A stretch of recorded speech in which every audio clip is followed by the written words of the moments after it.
Naghahanap ka ba ng Nami Island ng Korea dito sa Pilipinas? Well, I got you!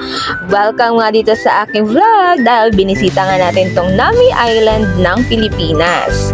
Sobrang ganda nga dito, sulit at solid na naman ang pamamasyal ng inyong abang lingkod. Kaya tara, watch until the end of this video para malaman mo kung saan at kung gaano kaganda ang lugar na to.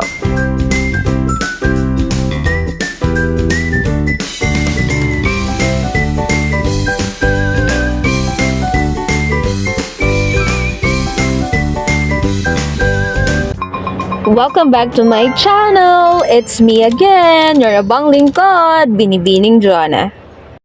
For today's vlog, ay dinayo nga natin ito nagtitrending ng mga Antilla Cafe or also known as the Nami Island of the Philippines. Dito nga lang yan sa Baras, Rizal. So, sobrang ganda nga dito. Grabe yung vibes. Talagang sobrang para maala Korea ng peg. O, diba? Ito kasi nakikita ko talaga sa mga Korean movies. Nga lang, cherry blossoms nga lang yun. Pero ito kasi Nara 3.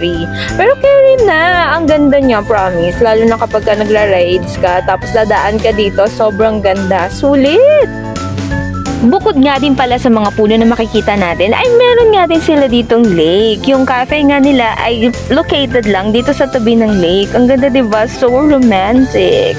Super insta-worthy talaga tong lugar na to. Very relaxing. Ang ganda ng vibes. Ang ganda ng lahat. Wow! Siyempre, hindi mawawala yung mga pakaway-kaway effect natin kapag pumupunta tayo sa isang lugar. Ang ganda nga ng bridge nila dito. As in, parang aesthetic ang peg, no? At talagang safe naman siya pag dinaanan mo. Okay, o diba? May pahawi-hawi pa ako ng buhok ko. So, din, punta ka na rin dito. In all fairness naman, talagang nakaka-relax pag tinitingnan mo yung lawa. Siguro mas maganda kapag gabi dito, yung para bang napaka-romantic ng talaga. Sobrang romantic ang peg. Bukod nga dito sa tulay na to, ay meron nga ito niya. Napakaganda ng mga bulaklak na dadaanan mo. Kaya hindi talaga nagpahuli ang lola mo. Video kung video ang peg. Sobrang ganda talaga ng place. Ang ganda, grabidad. Nga lang sa cafe, medyo pricey yon ha. Okay, so eto na nga, no? Palakad-lakad na tayo dito. Parang ini-imagine natin na para tayong mga Korean stars na naglalakad dito.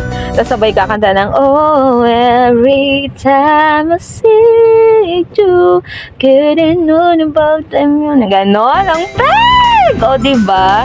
So, kabog! Tara na! Puntahan mo na to. And that will be all for our video today. See you on my next vlog. Peace and let us all spread love. Bye!